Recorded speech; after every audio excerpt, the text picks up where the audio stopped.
Alquinos. Aquí tenéis un esquema donde he intentado agrupar lo más importante que hay del tema de alquinos y que sale en los exámenes. En primer lugar, los métodos de obtención desde una molécula de alcano, y a continuación os describiré las reacciones que se desarrollan en los alquinos que luego os explicaré en la pizarra. Para obtener una molécula de alquino desde una molécula de alcano, debéis entender que tenéis que proceder a vaciar esa molécula, a quitarle átomos para que se termine formando el triple enlace. El método normal es empezar con bromo 2 luz y temperatura para que la molécula de alcano desarrolle un proceso de sustitución vía radicales libres por roturas homolíticas. Bien, cuando hayáis conseguido la formación de la molécula de derivado halogenado, habéis metido un átomo, tratando con potasa en etanol caliente y desarrollando la famosa E2 antiperiplanar, formaréis la molécula de alqueno. El doble enlace, observar que ya habéis vaciado la molécula de alcano, la habéis vaciado y habéis formado un doble enlace, le hacéis una adición electrofílica de bromo en tetracloruro de carbono a baja temperatura. Haréis una adición de bromo, obtendréis un derivado dibromado vecinal y esta molécula, según la obliguéis a perder bromídrico hacia afuera o hacia adentro, al perder 2D bromídrico podrá formar el dieno conjugado o la molécula de alquino. Todo será cuestión de qué reactivo se emplee. Con potasa en etanol se tiende a perder bromídrico hacia afuera, formando el dieno, mientras que con amiduro de sodio en amoníaco líquido formaréis el triple enlace. Una vez que tenéis obtenida la molécula de alquino, las reacciones principales son las siguientes. Debéis saber que los alquinos no es lo mismo que sean terminales o no terminales. Si un alquino está al final de la cadena carbonada, es lo que se llama un alquino terminal. Imaginaros que en vez de un CH3 aquí tengo un hidrógeno, entonces esto sería un alquino terminal. Estos alquinos terminales tienen una levísima acidez. Estamos hablando de un pK de 25, es muy poca acidez. Pero esa acidez la podemos evidenciar, la podemos manifestar empleando bases potentes, bases poderosas, como el amiduro de sodio en amoníaco líquido, el hidruro de sodio o el sodio metal.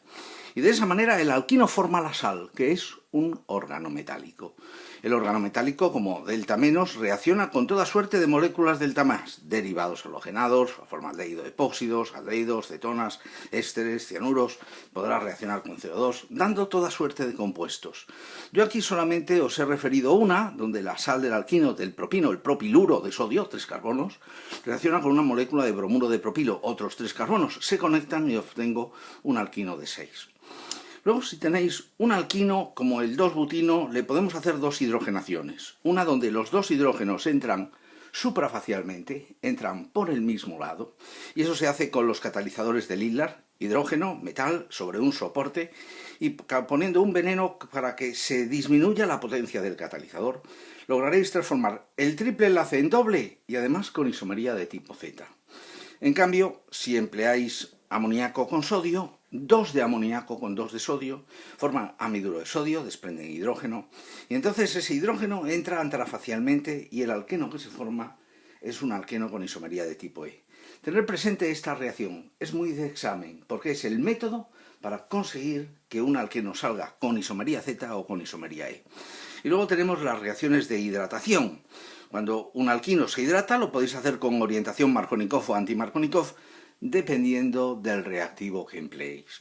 Con agua en medio ácido y sales de mercurio, recordar este reactivo, agua en medio ácido y sales de mercurio, el alquino adiciona agua, forma el enol, y el enol por tautomería termina dando la acetona. Os recuerdo que la tautomería es una resonancia, cambio de lugar de un doble enlace y una transposición. El doble enlace cambia de sitio, el hidrógeno cambia también de lugar, por tanto el enol se transforma en cetona. Para hacer la hidratación anti-Markovnikov, los reactivos de elección son el diborano, el disiamilborano o el diciclohexilborano, con la posterior rotura con peróxido de hidrógeno en medio alcalino.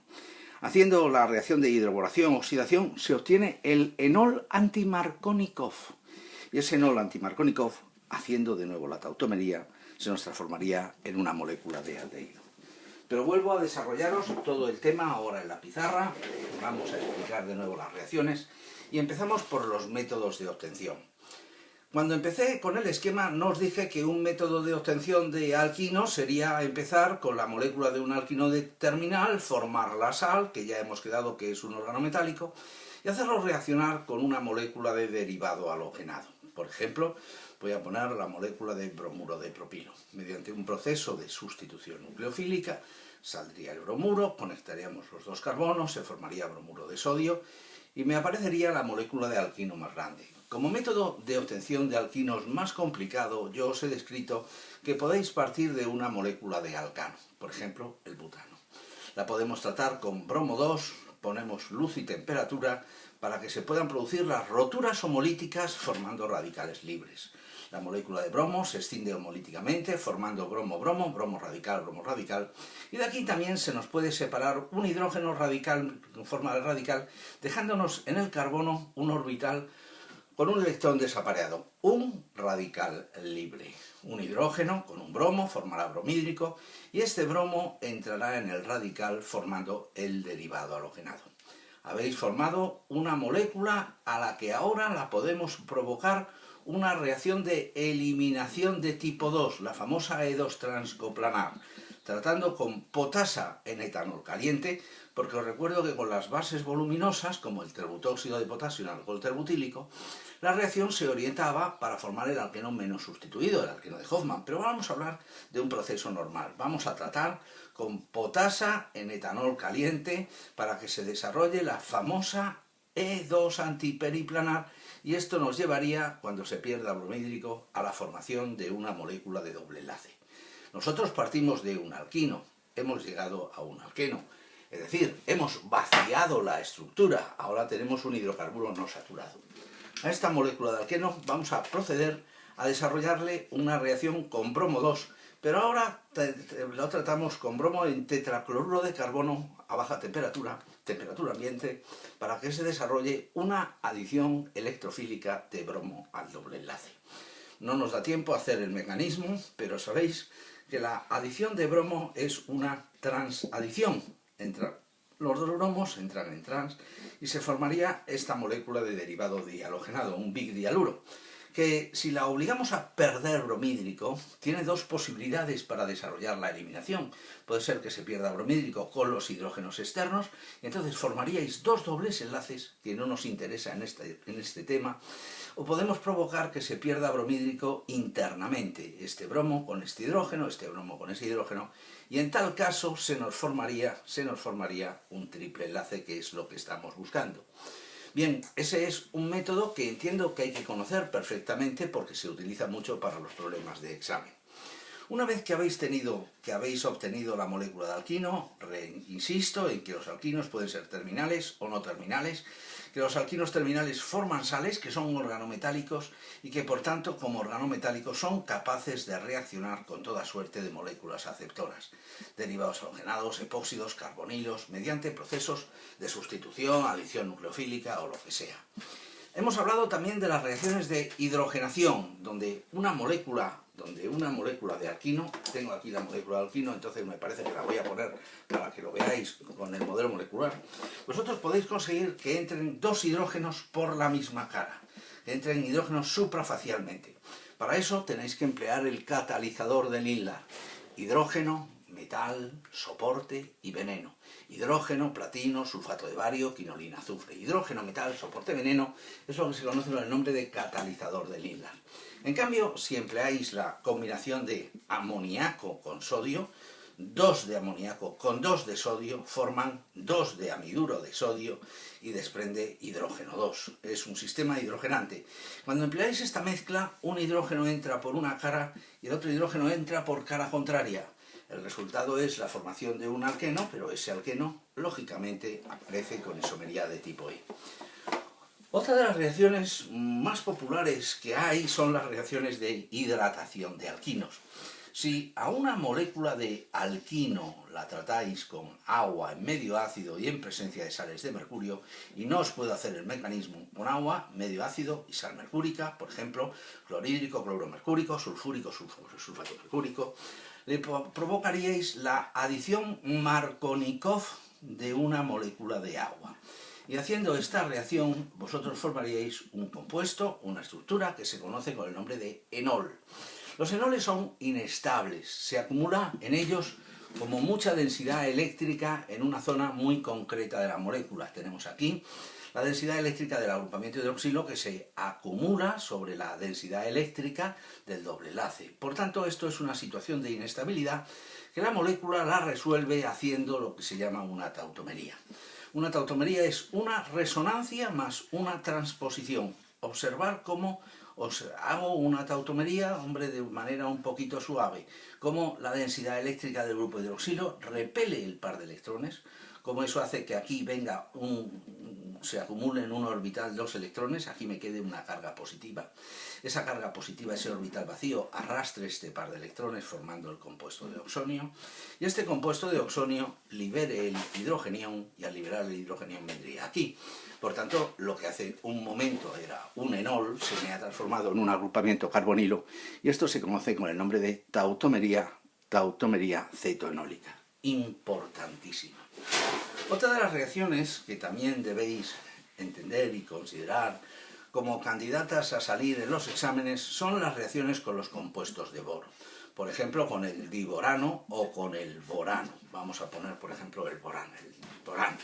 O estos boranos sustituidos, que le podemos poner cadenas carbonadas, como por ejemplo dos agrupamientos ciclohexil, esto sería el diciclohexilborano, o dos radicales siamil, vamos a pintarles ahora dos radicales siamil, no tenéis que aprenderos de memoria estos radicales, el disiamilborano. Voy a utilizar el diciclohexilborano porque entiendo que con el diciclohexilborano se hace bastante indiscutible que la orientación del diborano tiene que ser forzosamente, por motivos de índole espacial, tiene que ser forzosamente esta que acabo de pintaros.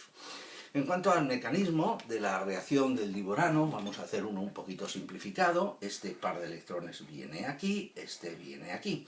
Observar cómo un enlace sigma y un enlace pi se nos transforman, mediante un mecanismo concertado, se nos transforman en dos enlaces sigma. Este compuesto sería el producto de la hidroboración. Ya sabéis que esta reacción la llaman la hidroboración-oxidación. Tiene como dos partes. Esta primera parte, donde hemos metido el hidrógeno y el compuesto borado, se llama la hidroboración. Bien, cuando lo hayáis desarrollado, procederéis a tratar con peróxido de hidrógeno en medio alcalino a temperatura ambiente. Esto se llamaría la hidroboración. Ahora viene la oxidación. La molécula de peróxido de hidrógeno, molécula simétrica, se rompe homolíticamente. Aquí hay también una rotura, parece ser que es de tipo radicálica. Uno H vendría al átomo de boro y el otro H vendría aquí a este carbono, dando lugar a la formación del enol. Bien, ¿qué tendríamos que hacer con este enol? Ya lo hemos discutido hace un momento en la reacción con agua en medio ácido y en presencia de sales de mercurio. Pues que este enol es inestable y que inmediatamente hace una tautomería, que es una resonancia, un movimiento de electrones más una transposición. Y cuando el enol hace la tautomería, cuando cambia de ubicación, el doble enlace cambia de ubicación y un hidrógeno se transpone, lo que hace un momento era un enol se nos transforma en una acetona. Bueno, una vez que hemos visto esto, creo que conviene que le volvamos a dar otra vuelta al esquema que os he preparado para explicar el tema de alquinos. La obtención, ya sabéis, desde un alcano vaciándolo o desde un alquino, formando, si es terminal, formando la sal con un derivado halogenado. Repetimos esta línea de reacción. Con bromo 2, luz y temperatura, sustituir un hidrógeno por un bromo, radicales libres, perder potasa en etanol, adicionar bromo en tetracloruro de carbono y volver a perder bromhídrico. Y entre las grandes reacciones que tienen los alquinos y que salen en los exámenes están, si los alquinos son terminales, formar sales para formar los alquinuros, que son organometálicos. Las reacciones de hidrogenación selectiva a dobles enlaces con isomería Z o isomería E, o las reacciones de hidratación, Markovnikov o anti-Markovnikov. Ya sabéis que con agua en medio ácido y sales de mercurio la adición es Markovnikov, mientras que con disiamilborano, diciclohexilborano, con el borano y la posterior hidrólisis con peróxido de hidrógeno en medio alcalino, estaríamos haciendo la adición anti-Markovnikov. En ambos casos salen enoles, que son estructuras inestables, y esos fenoles, por medio de la tautomería, terminan transformándose en compuestos de carbonilo, cetonas o aldehídos.